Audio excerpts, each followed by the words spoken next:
व्याख्यान 41। पिछले व्याख्यान में हमने देखा कि किस तरीके से एक बदलता हुआ फ्लक्स, किसी परिपथ से जाता हुआ फ्लक्स यदि बदले तो उससे ईएमएफ पैदा होता है। तो यदि हम कोई परिपथ लें और इससे जाने वाला कोई चुंबकीय क्षेत्र हो और यदि हम परिपथ का आकार बदलें, मान लीजिए परिपथ को हमने थोड़ा बड़ा कर दिया या इसको इस क्षेत्र में चला दिया जिससे इससे होकर जाने वाले फ्लक्स में बदलाव आए, तो एक ईएमएफ पैदा होता है और यह ईएमएफ बराबर होता है माइनस d∅dt। तो यह तो पहला तथ्य हमने सीखा। दूसरा हमने सीखा कि चलायमान परिपथ के कारण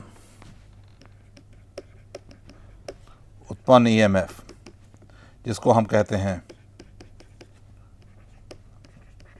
गतिक ईएमएफ या मोशनल ईएमएफ,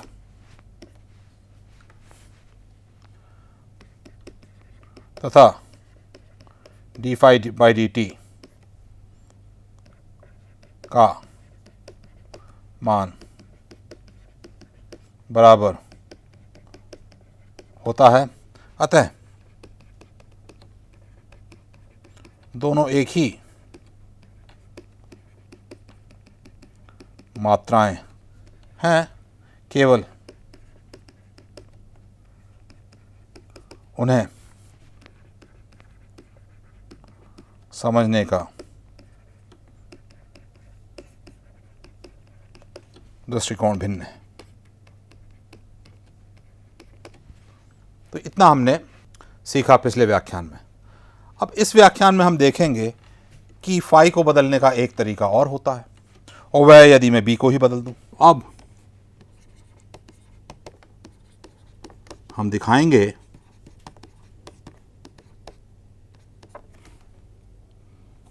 कि किस तरह फैराडे का नियम यह संकेत देता है कि यदि B समय के साथ बदल रहा हो तो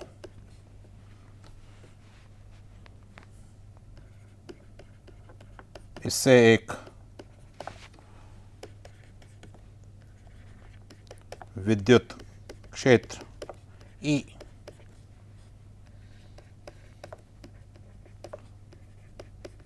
उत्पन्न होता है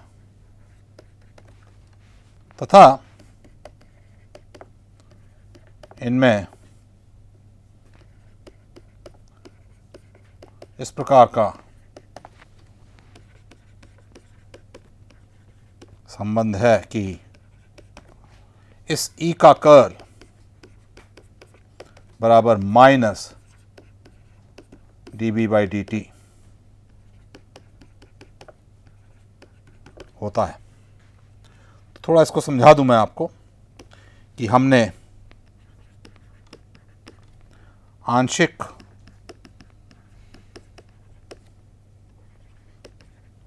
अवकलन या पार्शियल डेरिवेटिव dB/dt लिखा है। यह इसलिए कि B दोनों एक स्थिति का और समय दोनों का फंक्शन है और हम केवल इसका समय के साथ आंशिक बदलाव की गणना कर रहे हैं। यह अंतर इसलिए हम कर रहे हैं क्योंकि पिछले व्याख्यान में हमने देखा था कि यदि एक स्थिति के साथ बी बदल रहा हो और उसमें हम एक परिपथ को चलाएं तब भी समय के साथ उसमें फ्लक्स का बदलाव होता है। तो यहाँ पर हम समय के साथ एक फ्लक्स का बदलाव देख रहे हैं जो केवल बी में टी के साथ बदलाव के कारण हो रहा है और कोई गति नहीं है। तो पहली चीज़ तो ये हुई। और ये जो ऋणात्मक जो चिन्ह है ये लेंज के नियम के अनुसार है। तो यहाँ पर हम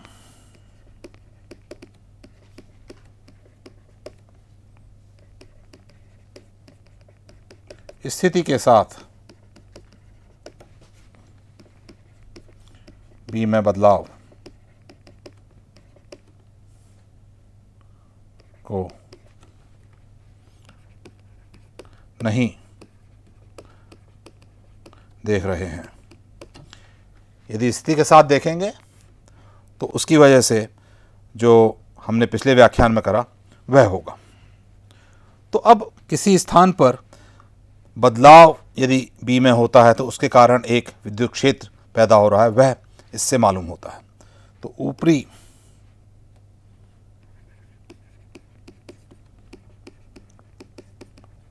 समीकरण यह बताती है कि dB dt के कारण भी एक EMF उत्पन्न हो सकता है, क्योंकि यदि विद्युत क्षेत्र है तो उसके साथ एक EMF भी होगा। तो इसको देखने के लिए अब हम एक फिर से छल्ला लेते हैं। तो मान लीजिए एक छल्ला है जिसमें से होकर बी फील्ड जा रहा है।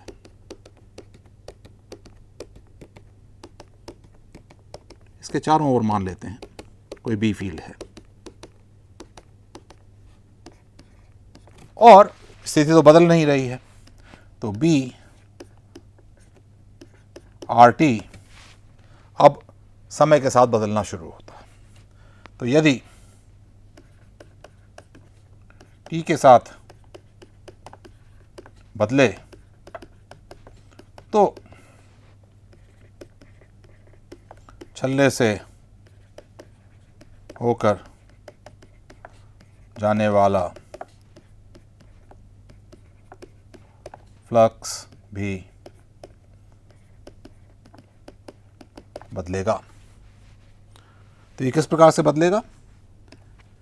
जो फ्लक्स होगा इसके से जाने वाला उसका मान होगा integral ds dot B R T. तो यदि t के साथ b बदले तो डेल्टा फाई बटा डेल्टा t बराबर होगा इंटीग्रल। अब मैं पहले इसको पूरी तरीके से लिखूंगा, ds डॉट डेल्टा बी। और डेल्टा बी यदि छल्ला चल रहा हो तब भी होता है और यदि समय के साथ उसी स्थान पर बी बदले तब भी होता है।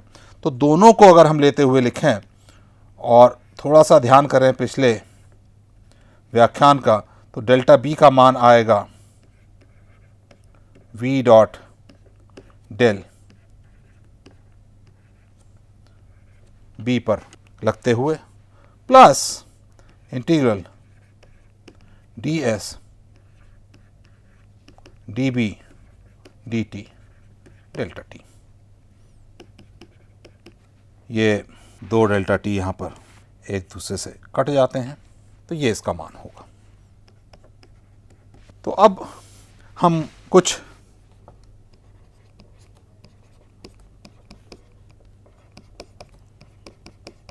गणितीय कदम लेते हुए हम दिखा सकते हैं कि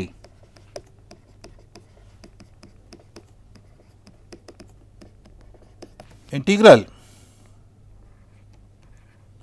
v डॉट डेल b पर संक्रिया करें तो यह भी एक वेक्टर ही देता है, और इसको डॉट ds करें तो इसका मान आता है बराबर minus v cross b dot dl, जहाँ के dl इस छल्ले के ऊपर लाइन इंटीग्रल है। इसको दिखाने के लिए हमें कुछ वेक्टर के जो कर्ल हैं, उनके क्रॉस प्रोडक्ट का कर्ल है, उनको खोलकर और कुछ वेक्टर कैलकुलस का प्रयोग करना होगा, कुछ प्रमेयों का प्रयोग करना होगा। तो ये मैं आपके लिए अभ्यास के रूप में छोड़ रहा हूँ।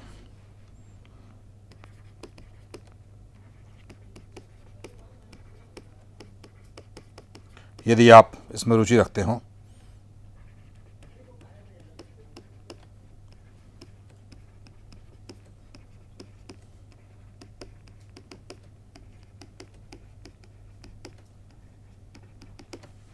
तो हमने ये दिखा दिया कि माइनस डेल्टा फाई बटा डेल्टा टी बराबर होगा integral v cross b dot dl minus integral ds dot db dt।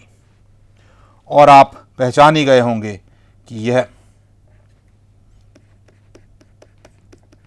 गतिक वैद्युतवाहक बल है, जो कि किसी परिपथ के चलने पर, किसी परिपथ में बदलाव आने पर डी फाई डी टी के बराबर है। तो एक नया जो हमारे पास पद आया, यह एक नया पद आया है जो डी बी डी टी के कारण है। तो अब हम लेंगे, यदि v बराबर 0 हो, अर्थात D phi by D T परिपथ के चलायमान होने पर बराबर 0 हो, तो जो ईएमएफ होगा बराबर है minus integral D B by D T dot D S. अब हमने ये एक परिपथ लिया हुआ है जिसके अंदर D B by D T या इसके चारों ओर D B by D T 0 नहीं है, तो इसमें एक ईएमएफ पैदा हो रहा है। और यदि मैं इस ईएमएफ को एक इलेक्ट्रिक फील्ड के रूप में लिखूं, तो हम इस ईएमएफ को लिख सकते हैं इंटीग्रल पूरा इस परिपथ के जो वक्र बन रहा है उसके ऊपर line integral E dot D L बराबर minus D B by D T dot D S. अब आप कहेंगे ऐसा करने का उद्देश्य क्या है? तो इसको आप देखें कि हमने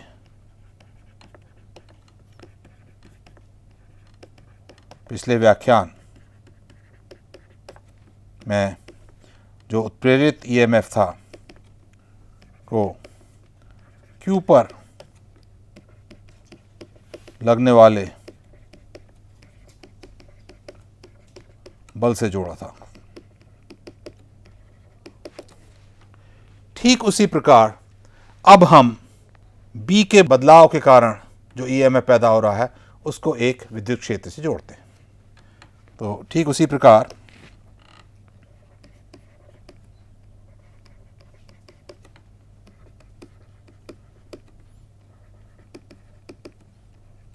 हम ईएमएफ को डीबी डीटी के कारण उत्पन्न ई से जोड़ते हैं।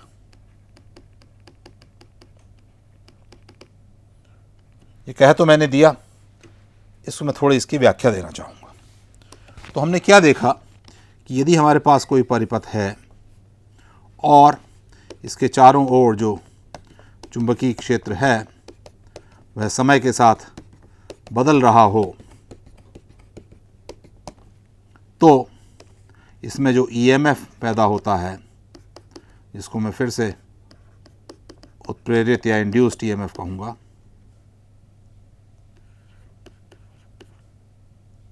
ये बराबर है इंटीग्रल dB/dt डॉट ds बराबर integral E induced dot dl। तो हम कह रहे हैं, तो अब यह एक पुनः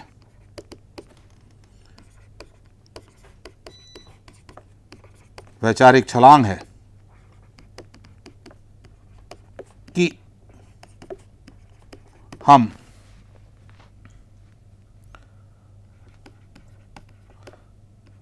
समय के साथ बदलते हुए चुंबकीय क्षेत्र से उत्पन्न ईएमएफ को ऐसा मानते हैं कि यह एक विद्युत क्षेत्र द्वारा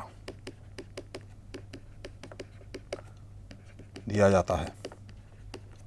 तो ये सोचना, जैसे कि पहले हमने कहा था कि विद्युत क्षेत्र के बारे में सोचना कि वहाँ पर एक क्षेत्र है, ये एक वैचारिक छलांग है, उसी प्रकार हमसे पुनः एक वैचारिक छलांग लगा रहे हैं और कह रहे हैं कि बदलता हुआ चुंबकीय क्षेत्र एक विद्युत क्षेत्र को पैदा करता है, जिससे हमें ईएमएफ मिलता है। क्या वास्तव में ये विद्युत क्षेत्र है या हम खाली सोच रहे हैं? यह धीरे धीरे प्रयोगों द्वारा पाया गया कि वास्तव में ये विद्युत क्षेत्र होता है। इसी कारण वैद्युत चुंबकीय तरंगें भी बनती हैं, इसी कारण सूर्य से यहाँ रोशनी भी आती है। तो ये वैचारिक छलांग खाली एक काल्पनिक छलांग नहीं है, ये वास्तविकता है। और अब हम इस विद्युत क्षेत्र को दिखाएंगे कि इसका कर्ल dB/dt के बराबर होता है। तो यदि हम इस E डॉट dl को स्टोक्स के नियम से निकालें तो इसका मान आ जाएगा curl of E dot ds। अब ध्यान रहे कि जो dl जो हमने लाइन इंटीग्रल करा है, इसकी दिशा ds की दिशा से किस तरीके से संबंधित है, ये दाएं हाथ का नियम लगाकर हम निकालते हैं और इसको हम लिखते हैं माइनस dB/dt डॉट ds। तो इसका सीधा सीधा अर्थ यह हुआ, क्योंकि E पैदा हो रहा है B बदलने के कारण, तो कर्ल ऑफ E बराबर होगा माइनस dB/dt के। और इसको भी हम फैराडे का नियम कहते हैं, क्योंकि यह निकला फैराडे के नियम से ही है। अंतर सिर्फ यह है कि प्रारंभ में जब हमने फैराडे का नियम सीखा तो उसमें हम परिपथ को चला रहे थे, उसके कारण फाई को बदल रहे थे।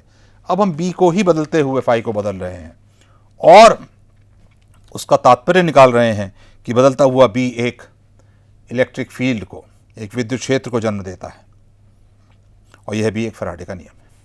और अब ये गणितीय परिभाषा दे रहे हैं, तो ये जो ऋणात्मक चिन्ह यहाँ पर है लेंस के नियम वाला, बहुत महत्वपूर्ण है।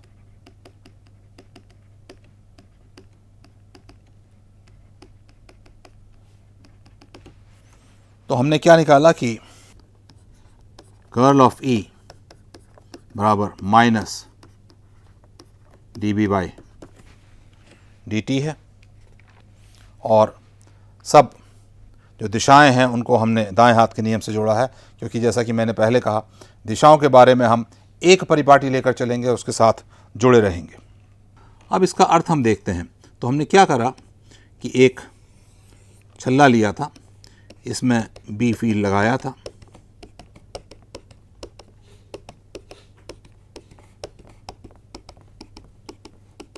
और दिखाया कि ये बी फील्ड बदलने पर एक ईएमएफ पैदा हो रहा है, जिसको हम मानते हैं कि एक विद्युत क्षेत्र द्वारा ये पैदा हो रहा है। तो यदि प्रश्न क्या यह विद्युत क्षेत्र तब भी रहेगा जब छल्ला नहीं होगा, और इसका उत्तर है बिल्कुल रहेगा, क्योंकि यही एक वैचारिक छलांग है। आप यदि याद करें कि इस कोर्स के प्रारंभ में हमने कहा था कि किन्हीं आवेशों पर यदि बल लगता है तो उसको हम मानते हैं कि एक आवेश अपने चारों ओर एक विद्युत क्षेत्र पैदा करता है और वह दूसरे आवेश पर बल लगाता है, तो दूसरा आवेश वहाँ पर हो ना हो वह विद्युत क्षेत्र है। इसी प्रकार यहाँ पर छल्ला हो ना हो, इसी प्रकार चाहे हम धारा कोई बहती हुई देखें ना देखें, वहाँ पर एक विद्युत क्षेत्र रहेगा। यही जब हम विद्युत क्षेत्र या चुंबकीय क्षेत्र के बारे में सोचते हैं तो ये इसकी उपस्थिति हमेशा रहती है जब तक ये पैदा किया जा रहा है। और इसका अर्थ यह होगा कि यदि हम उन क्षेत्रों में जहां dB dt शून्य ना हो, एक आवेश रखें तो इस पर QE बल लगेगा। और यही आवेश जब एक तार में रख दिए जाते हैं तो ये एक धारा बहाने लगते हैं उस तार में, तो ये क्षेत्र पैदा होता है और वह रहता है। अब थोड़ा सा हम इसकी दिशा कैसी होगी वह जरा देखने की कोशिश करते हैं, थोड़ा चित्र वगैरह बना के। तो मान लीजिए एक हमारे पास बी फील्ड है अंदर की ओर जाते हुए,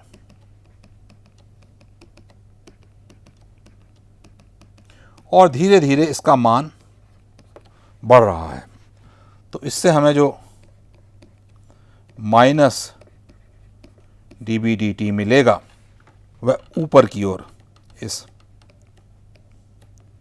पर्दे के आएगा, क्योंकि यदि b का मान बढ़ रहा है तो dB dt नीचे की ओर बढ़ रहा है, माइनस dB dt ऊपर की ओर बढ़ेगा। और यदि आप कर्ल की परिभाषा याद करें तो इसमें पैदा होने वाला जो इलेक्ट्रिक फील्ड होगा वह या तो इस तरीके का घुमावदार होगा या इस तरीके से होगा या इस तरीके से भी हो सकता है। इसका घुमाव वामावर्ती ही होगा, कर्ल का घुमाव, क्योंकि वह कर्ल की दिशा, तो ई फील्ड का घुमाव होगा वह वामावर्ती होगा, क्योंकि तब इसके कर्ल की दिशा ऊपर की ओर यानी कि माइनस dB dt की ओर होगी।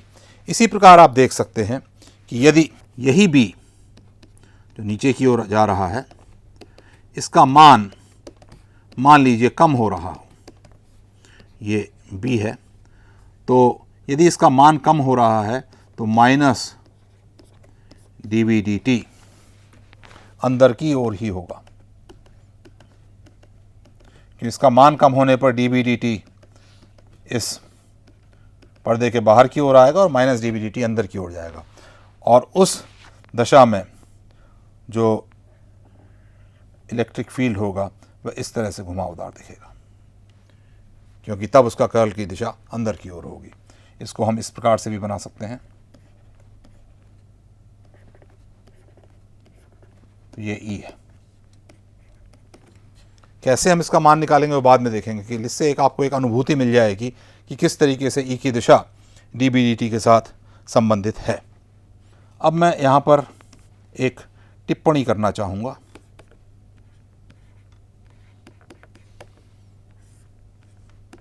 और वह यह है, हमने d phi by dt निकाला जो आया integral v cross b dot D L minus integral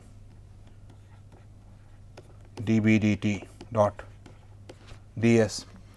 तो हमने अलग अलग जब व्याख्या करी थी तो हमने देखा था कि यह तो एक लॉरेंस बल से आता है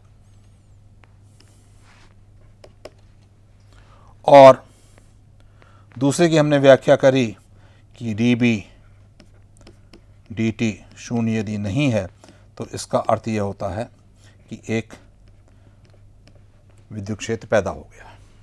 तो अगर हम विद्युत क्षेत्र के रूप में पहले पद की व्याख्या करना चाहें तो क्या होगा? तो फिर से हम यदि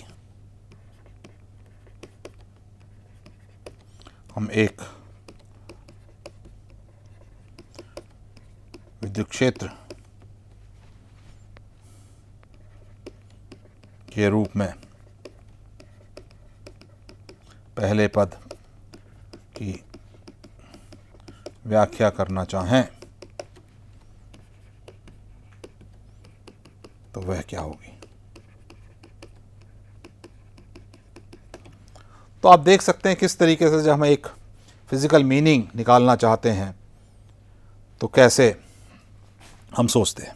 तो हमने लिखा था D phi by D T बराबर V cross B dot D L minus integral D S D B by D T.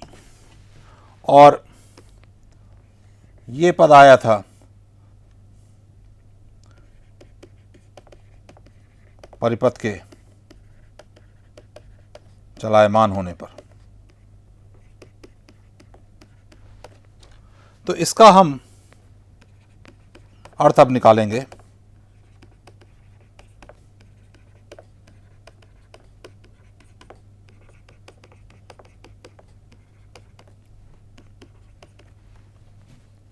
कि एक चलते हुए फ्रेम में बी और ई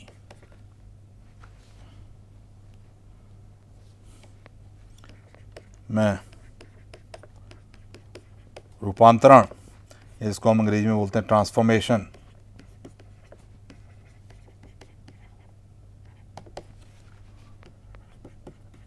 होता है। तो यहाँ पर जो कि हम बी से ही जो ये पद आ रहा है तो यहाँ पर हम केवल उस पर ध्यान देंगे और बी क्षेत्र में चलते हुए एक फ्रेम में E बराबर V क्रॉस B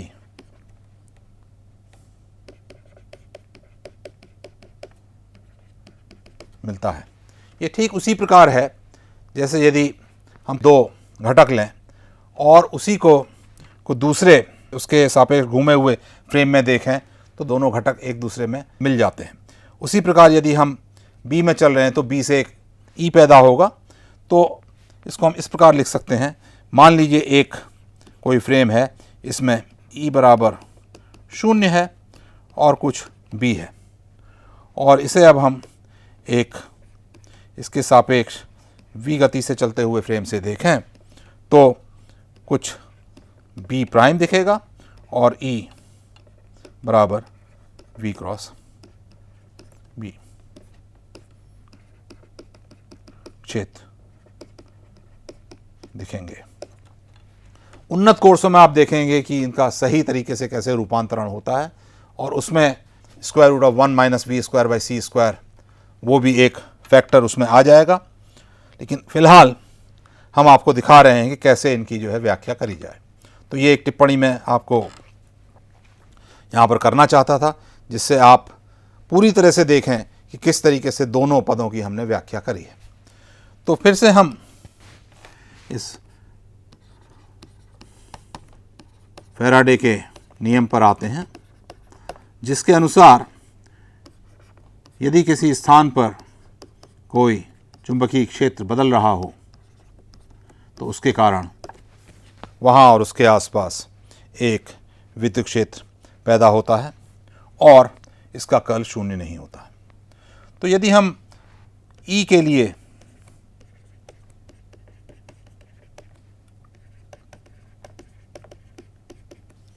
डाइवर्जेंस और कर्ल लिखें तो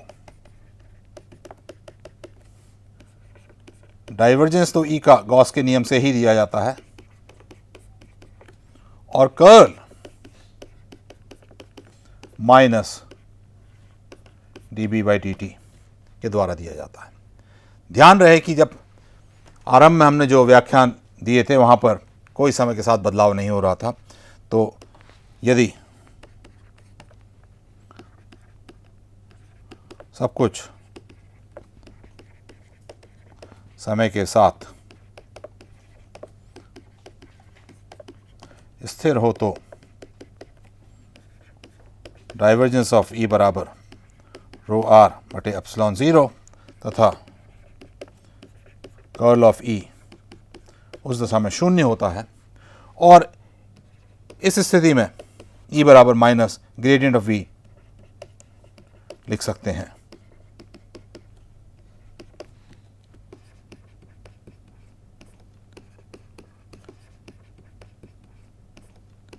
परंतु यदि B समय के साथ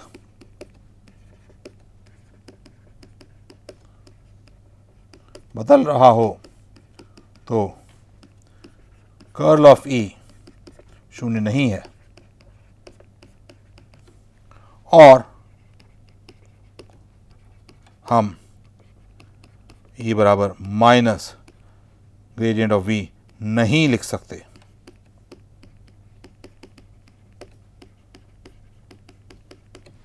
इसका अर्थ यह हुआ कि यहाँ पर V परिभाषित नहीं करा जा सकता। तो यदि हम बदलते हुए चुंबकीय क्षेत्र से उत्पन्न इलेक्ट्रिक फील्ड या विद्युत क्षेत्र को देखें तो उसके लिए हम कोई विभव की परिभाषा नहीं दे सकते। इसके लिए मैं आपको खाली एक उदाहरण दूंगा कि मान लीजिए एक हम कोई क्षेत्र है, उसमें dB/dt शून्य नहीं है। इसके लिए हम एक सॉलिनॉइड ले सकते हैं और उसमें धारा बदल सकते हैं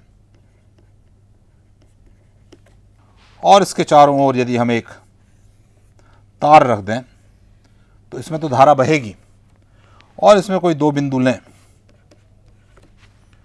इसके एक ओर कोई वोल्ट मीटर रखें और दूसरी ओर कोई वोल्ट मीटर रखें और मान लीजिए बाईं ओर रखे वोल्ट मीटर में V1 मान आता हो और दाईं ओर V2 आता हो तो V1 V2 के बराबर नहीं आएगा। और यह इस कारण से क्योंकि V परिभाषित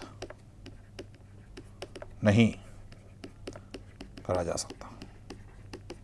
तो ठीक दो बिंदुओं के बीच में यदि हम V की परिभाषा दे सकते तो ये अंतर विभवांतर बराबर आना चाहिए था, लेकिन अब नहीं आता है। केवल हम ये कह सकते हैं कि इसमें जो EMF है वह बराबर है माइनस d∅dt जो कि बराबर है माइनस πr² d/dt, जहाँ r बराबर है